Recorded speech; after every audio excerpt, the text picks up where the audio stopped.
जैसलमेर में एक बस में आग लगी और कई लोगों की जान चली गई। पर यह सिर्फ एक हादसा नहीं था, बल्कि ये कई लापरवाहियों की एक लंबी कहानी का नतीजा था। तो चलिए आज इसी पर बात करते हैं और समझते हैं कि ये सब हुआ कैसे और इससे क्या सबक मिलता है।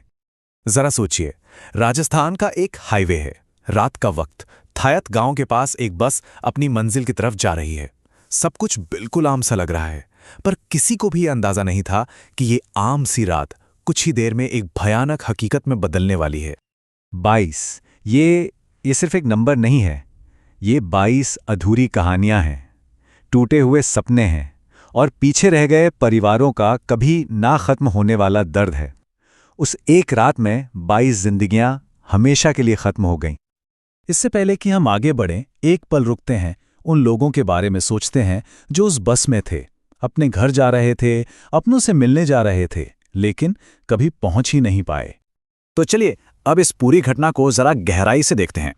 सबसे पहले ये समझते हैं कि उस रात असल में हुआ क्या था और इसकी इंसानी कीमत कितनी बड़ी थी। तारीख थी 14 अक्टूबर 2025। एक स्लीपर बस जैसलमेर से जोधपुर के लिए निकली थी। थायत गांव के पास अचानक बस के पिछले हिस्से से आग की लपटें उठने लगी और इससे पहले कि कोई कुछ समझ पाता या कर पाता, आग ने पूरी बस को अपनी चपेट में ले लिया। लोग अंदर ही फंस गए, बाहर निकलने का कोई रास्ता ही नहीं बचा। और जो नतीजा सामने आया वो दिल दहला देने वाला था। 22 लोगों की मौत हो चुकी थी और 15 लोग बुरी तरह से घायल जिंदगी और मौत के बीच जूझ रहे थे। ये सिर्फ आंकड़े नहीं हैं, ये उस त्रासदी की भयानक सच्चाई है।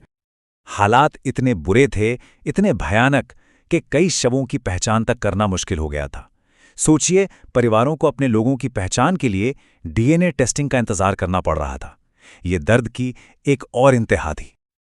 और यहीं से सबसे बड़ा सवाल खड़ा होता है, आखिर एक चलती फिरती बस, एक जलता हुआ ताबूत कैसे बन गई? चलिए अब इसके पीछे की वजहों को टटोलते हैं। सबसे ज्यादा हैरान करने वाली बात तो ये थी कि बस कोई बहुत पुरानी नहीं थी।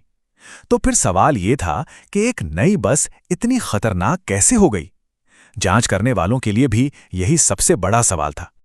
मामले की गंभीरता को देखते हुए फौरन एक स्पेशल इन्वेस्टिगेशन टीम यानी एसआईटी बना दी गई। इसका काम सिर्फ ये पता लगाना नहीं था कि बस में क्या खराबी थी, बल्कि ये भी जानना था कि सिस्टम में बैठे किन लोगों ने, किन अधिकारियों ने अपनी जिम्मेदारी नहीं निभाई। और एसआईटी की शुरुआती जांच में जो बातें सामने आईं वो बहुत ही डरावनी थी। बस का इमरजेंसी एग्जिट यानी बाहर निकलने का रास्ता बहुत छोटा था और उसके आगे भी सीटें लगी थीं। मतलब वो रास्ता एक तरह से बंद ही था। ज्यादा कमाई के चक्कर में बस की बॉडी को गैर कानूनी तरीके से लंबा किया गया था। उसमें तय सीमा से ज्यादा सीटें लगाई गई थीं और हद तो ये थी कि बस के अंदर लगे पर्दे और दूसरा सामान भी ऐसा था जो बहुत जल्दी आग पकड़ता है। ये बस नहीं, एक चलता फिरता मौत का जाल था। और माना यह जा रहा है कि आग लगने की जो सबसे बड़ी वजह थी वो था बस के एयर कंडीशनिंग सिस्टम में हुआ एक शॉर्ट सर्किट। और यह सिस्टम भी गैर कानूनी तरीके से मॉडिफाई किया गया था। मतलब एक छोटी सी तकनीकी गलती जो अवैध बदलावों की वजह से एक बहुत बड़ी त्रासदी बन गई। तो देखिए, ये कहानी सिर्फ एक बस या उसके ड्राइवर की गलती की नहीं है। ये कहानी है पूरे सिस्टम के लापरवाही की, एक ऐसी चेन की जिसकी हर कड़ी ने इस हादसे को होने दिया। हादसे के बाद एक्शन भी हुआ। बस के मालिक और ड्राइवर को हिरासत में ले लिया गया। जिस वर्कशॉप में बस की बॉडी को इस खतरनाक तरीके से बदला गया था उसे सील कर दिया गया। और हां, चित्तौड़गढ़ के उन 2 ट्रांसपोर्ट अधिकारियों को भी सस्पेंड किया गया जिन्होंने इन सब बदलावों पर अपनी मोहर लगाई थी। तो ये त्रासदी एक एक करके हुई कई गलतियों का नतीजा थी। पहले एक असुरक्षित बस बनाई गई, फिर अधिकारियों ने पैसे लेकर या लापरवाही में उसे पास कर दिया और आखिर में सेफ्टी चेक और इंस्पेक्शन भी उसे सड़क पर आने से नहीं रोक सके। हर कदम पे लापरवाही हुई जिसका नतीजा इतना भयानक था। इस मामले की जांच अब 2 टीमें कर रही हैं। एक तरफ है एसआईटी जो ये देख रही है कि किन अधिकारियों की तरफ से चूक हुई, और दूसरी तरफ है पुणे की एक एक्सपर्ट टेक्निकल टीम सीआईआरटी जो बस की बनावट और उसमें हुई गड़बड़ियों की गहराई से जांच कर रही है। इस एक हादसे ने, सच कहूं तो, पूरे राज्य को हिलाकर रख दिया। ये एक बहुत बड़ी वेकअप कॉल थी, एक चेतावनी कि अगर अब भी सिस्टम नहीं जागा तो ऐसे हादसे आगे भी होते रहेंगे।